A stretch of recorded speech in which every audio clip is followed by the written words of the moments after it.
Salut sama gars yi, j'espère que yéen a ngi ci jàmm bu baax. C'est votre présentateur de la chaîne Deflet Kira l'apprenti du terrain. Aujourd'hui donc, nous allons toujours poursuivre avec le latin. Aujourd'hui, nous allons attaquer les adjectifs de première classe. Dans cette vidéo, on va vous expliquer la théorie, comment on décline les adjectifs de première classe. Et aussi, nous allons faire des cas pratiques. Nous allons faire des exercices donc, dans lesquels on va vous expliquer comment décliner toute une expression, comment décliner un nom plus un adjectif de première classe. Et ce genre d'exercice, il est beaucoup récurrent lors des évaluations du premier semestre en latin. Donc, sans plus tarder, nous allons commencer. Maintenant, qu'est-ce qu'un adjectif de première classe? Car il y a aussi les adjectifs de seconde classe. Les adjectifs de première classe sont l'ensemble des adjectifs qui ont comme trois formes tous à une ou bien R à une. Ce qui veut dire que les adjectifs de première classe changent, ont les mêmes déclinaisons que les mots de la première et de la deuxième déclinaison. Autrement dit, les adjectifs de première classe, ils se modifient, ils se métamorphosent en suivant les mots de la première ou de la deuxième déclinaison. C'est pourquoi dans la leçon, on va vous dire les adjectifs de la première classe suivent les mots de la première et de la deuxième déclinaison. Ça ne veut pas dire que ces adjectifs ne peuvent être employés qu'avec des mots de la première ou deuxième déclinaison, mais pour leur changement, pour leur déclinaison, ils suivent les mots de la première et de la deuxième déclinaison. C'est ça un adjectif de première classe. Donc un adjectif de première classe, c'est un adjectif qui a comme trois formes, us à un ou r à un. Si je n'ai pas ces trois formes-là, je n'ai pas un adjectif de première classe, sûrement j'ai un adjectif de seconde classe. OK? Maintenant, les adjectifs de première classe sont répartis en deux grands groupes. Il y a les adjectifs de première classe qui sont terminés par us à un. Et il y a les adjectifs de première classe qui sont terminés par r à un, tout simplement. Nous allons commencer maintenant par la toute première catégorie. Les adjectifs de première classe qui ont comme trois formes us à un nous rappellent un peu us, dominus, a, rosa, un, templum. Donc les adjectifs qui ont comme trois formes us à un, cela veut dire que pour le masculin, on a us, par exemple, doctus, c'est le masculin. Pour le féminin, on a a, docta, et pour le maître, on a un, templum. Il est important de savoir que pour les adjectifs, ils ont trois genres, à la différence des noms. Car les adjectifs peuvent accompagner un nom masculin en latin, un nom féminin en latin, un nom neutre en latin. C'est pourquoi chaque adjectif de première classe a les trois genres, forcément. La forme du masculin, la forme du féminin et la forme du neutre. Maintenant, les adjectifs de première classe qui ont comme trois formes us à un, si le nom qu'ils qualifient, si cet adjectif de la première classe en us à un qualifie un nom, suit un nom, et employé avec un nom qui est masculin, on emploie la forme en us. Donc ici, si doctus, docta, doctum doit qualifier un nom qui est masculin, je prends doctus. Maintenant, comment le décliner? Je le décline à l'image de dominus. Donc, doctus va prendre les mêmes désinences que dominus. Et on sait qu'on a dominus, qui est la forme d'origine, dominé, domino, domini, dominant, ok? Donc, dominus, dominé, domino, domini, dominant, domino.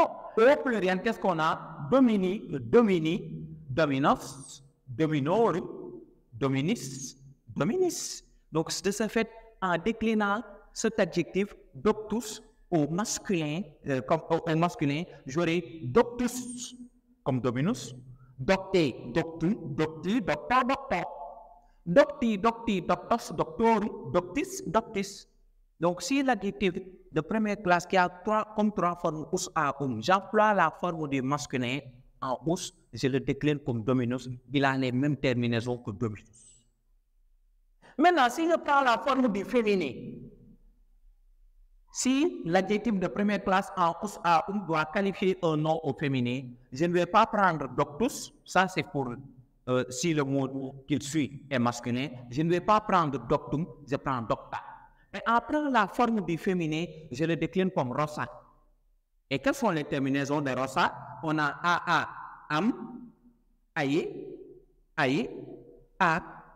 Et au pluriel, qu'est-ce qu'on a? Aïe, aïe, as, arum, is, is. De ce fait, au féminin, si cet adjectif de première classe en pousse à qualifie un nom au féminin, je prends la forme docta. Et docta, je le décline comme Rosa. Je cherche le radical, je prends docta. Et quel est le radical? C'est doct. Donc, je mets les mêmes désinences que Rosa. J'ai docta, docta, doctam, docta et docta et docta. Docta et docta et doctas, doctar, doctis, doctis. Et maintenant, si je prends la forme du neutre, je vais le décliner dans ce cas comme temple. Et on sait que temple est un mot neutre qui garde la forme d'origine au nominatif, vocatif, accusatif singulier. Donc cet adjectif au neutre, doctum, va garder la forme d'origine au nominatif, vocatif, accusatif singulier. Donc j'aurai doctum, doctum, doctum. Ensuite j'ai templi, donc docti, doctor, doctor. Donc doctum, doctum, doctum, docti, doctor, doctor. Et au pluriel, qu'est-ce que j'ai? Templa, templa, templa. Donc j'aurai docta, docta, docta, ok? Templorum, doctorum, ok? Templis, doctis, doctis. Donc voilà comment on décline un adjectif de la première classe en pouce à Pour la forme du masculin, on le décline à l'image de dominus. Pour la forme du féminin, on le décline à l'image de Rosa. Et pour la forme du neutre, on le décline à l'image de temple. Maintenant, il y a l'autre catégorie des adjectifs. Il y a l'autre catégorie maintenant des adjectifs de la première classe. Ce sont les adjectifs qui ont comme trois formes er, apum ou er, rarum. Maintenant, il faut faire très attention avec les adjectifs en er, apum. Parce qu'ici, il y a deux catégories. Er, apum. Pour certains de ces adjectifs, le E qui accompagne le R ne disparaît pas. Il reste pour la forme du féminin et il reste pour la forme du neutre. Comment savoir que cet adjectif en R a le E qui accompagne le RE ne disparaît pas ni au féminin ni au neutre? Vous avez deux possibilités. Soit on vous donne l'adjectif comme ça, on vous met R à Quand vous avez R à cela veut dire que le E qui accompagne le RE ne disparaît pas au féminin comme au neutre. C'est l'exemple de misère à misère, misera, miserum. On peut aussi vous mettre R, era, erum. Dans le lexique, on peut vous mettre misère, era, erum. Mais, quelquefois, alpha, dans toutes les deux situations, si vous voyez R A ou R R A R ça veut dire que le E qui accompagne le RE ne disparaît pas. Par contre, quand vous voyez cela, R, Ra, Rum, là, ça veut dire que le E qui accompagne le RE va disparaître au féminin et au neutre. Et nous verrons à partir d'où il va disparaître en premier. Maintenant, nous avons les adjectifs de première classe à R, à Et dans cette catégorie, il y a deux sous-catégories. Maintenant, vous avez les adjectifs qui ne perdent pas le E, dont le E ne disparaît pas, dont le E revient aussi bien au féminin qu'au au neutre. Là, dans le lexique, on peut vous mettre dans l'adjectif R, à misère à misère, misera, miseru, le E qui accompagne le RE ne disparaît pas. Ça nous rappelle un peu Pierre, Pierre, Pierre, Pierre, Pierrou. Ça nous rappelle ce nom de la deuxième déclinaison. Et on peut vous mettre dans le lexique R, era, erum. Bien que vous gagnez l'air, R, era, erum. Mais quelquefois, alpha, si on vous met pour un adjectif R, A, sachez que le E qui accompagne le RE ne disparaît pas. Ni au féminin, ni au neutre. Si on vous met R, R, A, R, là, c'est beaucoup plus facile. Et maintenant, vous avez les adjectifs de première classe qui perdent le E, qui accompagnent le RE. Et pour le savoir, Regardez le lexique. Si on met R, ra, roux, ça veut dire que le E disparaît au féminin et au neutre. Mais il disparaît d'abord à partir de l'accusatif singulier au masculin. Maintenant, quand je dois décliner un adjectif de la première classe qui a comme trois formes R-A-U ou R-R-A-R-U, c'est-à-dire qui ne perd pas son E, qui accompagne le E, au masculin, je le décline comme ce nom-là de la deuxième déclinaison qui ne perd pas son E, qui accompagne le E, Pierre. Et on a Pierre, Pierre. Donc, je dirais quoi? Donc, je prends misère A-U, je dirais misère, misère. Et à partir de l'accusatif, je travaille avec le radical. Donc ici, quand je prends misère, c'est en même temps le radical. Quand je prends misère, j'ai le radical. Quand je prends misère, c'est misère. Donc j'aurai Pierre, Pierre, Pierrot, Pierri, Pierrot, Pierrot. Misère, misère, misère, misiri, misero, misero. Et au pluriel, j'ai quoi? Pierri, Pierri, Pierros, Pierrot, Pierris, Pierris. Donc je quoi? Miseri, miseri, miseros, miseroro, miseris, miseris, tout confirmant. Et maintenant, pour cet adjectif de la première classe qui a comme trois formes, R-A-U ou R-R-A-R-U, au féminin, c'est simple, je le décline comme rosa. Et au féminin, qu'est-ce que j'aurai donc? Donc, j'aurai misera, misera, misera, miserae, miserae, misera. Et au pluriel, qu'est-ce que j'aurai? Miserae, miserae, miseras, miseraru, miseris, miseris. Et au neutre maintenant, je le décline comme templum. J'ai templum, templum, templum, templi, templo, templo. Le templum, templum, templum, du nominatif, vocatif, accusatif singulier, ce sont les formes d'origine. J'aurai miserum, miserum, miserum, miseri, misero, misero. Et au pluriel, j'ai templa, templa, templa, templorum, templis, templis. J'aurai misera, misera, misera, miserorum, miseris, miseris. Maintenant, quand maintenant j'ai l'adjectif de la première classe qui a comme trois formes erarum, ce qui veut dire que le E ne revient pas au féminin, ne revient pas au neutre. Maintenant, pour cet adjectif de la première classe en erarum, comme l'exemple de pulcher, cracrum, on peut vous mettre pulcher, rarum, ou pulcher, cracrum, ou pulcra, pulcrum. Maintenant, pour cet adjectif de la première classe qui a comme trois formes erarum, dont le E disparaît au masculin, je ne peux pas le décliner comme Pierre, car Pierre ne perd pas son E, mais je le décline comme adeur. Au nominatif vocatif, on conserve la forme d'origine, on aura pulcher, pulcher. À partir de l'accusatif, je travaille avec le radical de cet adjectif, mais un radical qui n'a pas de E. Ce que vous devez savoir, le E ne disparaît pas en premier lieu au féminin, au nominatif singulier féminin, mais ça disparaît en premier lieu à partir de l'accusatif singulier au masculin. Donc j'ai pulcher, pulcher, et là quand je prends pulcra, j'ai le radical, donc j'ai pulcher, pulcher, pulcher. Attention, dans les pulcher, pulcher, pulcherum, dédé, le E disparaît. Mais en premier lieu, le E disparaît à partir de l'accusatif singulier. Donc, pulcher, pulcher, pulcrum, pulcri, pulcro, pulcro, pulcro, pulcro. Et une fois que le E disparaît, il disparaît pour toujours.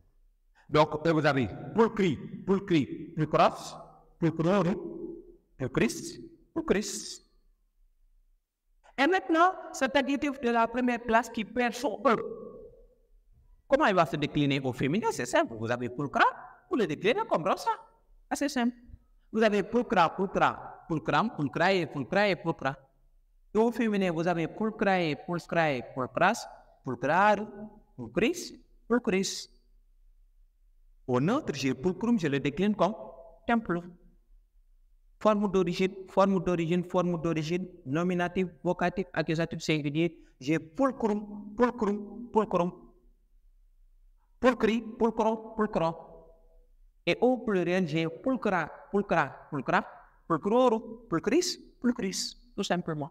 Donc, ce qu'il y a à retenir pour les adjectifs de première classe, tous les adjectifs de première classe se déclinent soit comme dominus, soit comme rosa, soit comme templum. Et le plus important à retenir, c'est que tous les adjectifs de première classe, le féminin et le neutre, se déclinent à l'image de rosa, le féminin, et le neutre à l'image de templum. Néanmoins, pour le masculin, si on a la forme pouce, dans ce cas, on le décline comme dominus. Tout simplement. Si on a au masculin R, et le E revient au féminin et au neutre, dans ce cas, on le décline comme Pierre. Mais si on a au masculin R et le E, on ne voit pas revenir au féminin et au neutre, dans le cas, on le décline comme Aker. C'est comme ça on décline donc les adjectifs de première classe. Donc, là, nous venons d'expliquer la théorie, nous allons maintenant passer à la pratique. Comment décliner un nom plus un adjectif? Maintenant, nous sommes dans les exercices, nous sommes dans la pratique. Et ce type d'exercice, probablement, vous l'aurez dans les évaluations du premier semestre en latin. Maintenant, on nous dit une reine respectée. On vous demande de décliner cette expression à l'ablatif singulier. La première chose à faire quand vous avez une expression que vous devez décliner, la première des choses à faire, allez dans le lexique et regardez le nom en question, il est de quel genre. Et là, le nom en question, original, il est féminin. Le genre en masculin ne m'intéresse pas. Ce qui m'intéresse, il est de quel genre en latin. Pourquoi je cherche le genre en latin? Car cela me permettra de choisir ma forme d'adjectif. Tout adjectif qualificatif qu'on nous donnera, il a forcément trois genres, le masculin, le féminin et le neutre. En fonction du nom qui accompagne, je choisis le genre. Et ici, résident aillé, il est féminin. Je pars regarder mon adjectif, la forme du féminin, vénératus, ça ne m'arrange pas, ça c'est la forme du masculin. Vénératum, non, je prends vénérata. Pourquoi? Parce que le nom que l'adjectif doit qualifier, il est féminin, je prends la forme du féminin. Donc, j'ai vénérata, que je dois décliner comme rosa. Et quel est l'ablatif singulier de rosa? C'est rosa. On a a, am, aïe, a. Donc là, la forme, donc en déclinant l'adjectif qualificatif en l'ablatif singulier, j'ai vénérata, donc je mets ici vénérata, tout simplement. Donc, l'adjectif qualificatif se place avant le nom qu'il qualifie, sine epithète. Même si on a dit une reine respectée, attention, l'idéal, c'est de mettre l'adjectif avant le nom qu'il qualifie.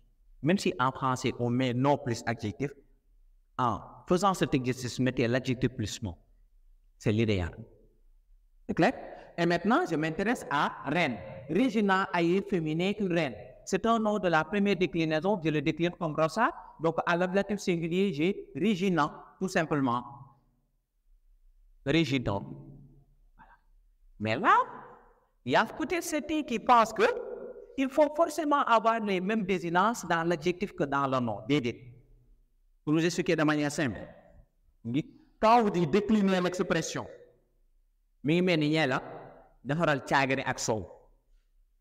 tu pars faire ton tchagri à part. Ak noo ko mënti defaree soo paree nga defar sa soow nga jaxase ko tout simplement. De la même manière, comment dirais-je, le tchagri ne se fait pas ne se fabrique pas de la même manière, ne se prépare pas de la même manière que le soow. C'est la même chose ici. Ne pensez pas que fii am naa a kon fii war dama war a am a déedéet.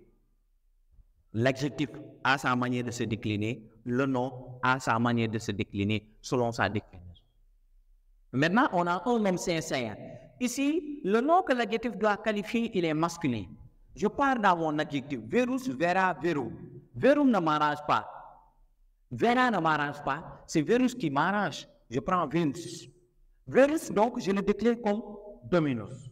Mais ici, j'ai besoin de l'accusatif singulier. J'ai dominus, dominé, dominum. Donc là, virus, le radical c'est ver, donc j'aurai verum. Je mets verum. Et maintenant, j'ai un nom de la deuxième déclinaison. Vir, viri, on a un nom de la deuxième déclinaison. Masculin, il se décline comme pierre. On a vir, vir, comment dire, on a pierre, pierre, pirum. Vir, vir, virum. C'est simple, on m'a demandé l'accusatif singulier, je mets virum, tout simplement. Donc là, on m'a, par rapport à cet exercice, un nom sincère à l'accusatif singulier, j'ai virum, virum, tout simplement. Virum, virum. Maintenant, ici, on a une foule vivante. On me demande de le mettre pour nominatif pluriel. Maintenant, le nom, foule, est de quel genre en latin? Et là, j'ai vulgus, vulgi, neutre. Une foule. Il est neutre. Donc, dans mon adjectif, parmi les trois genres, j'ai choisi la forme neutre. Donc, vivus ne m'arrange pas, viva ne m'arrange pas, c'est vivum qui m'arrange. Je prends vivum, que je décline comme templum. Mais ici, j'ai principalement besoin de la désignance du nominatif pluriel. Et templum au nominatif pluriel, c'est templa.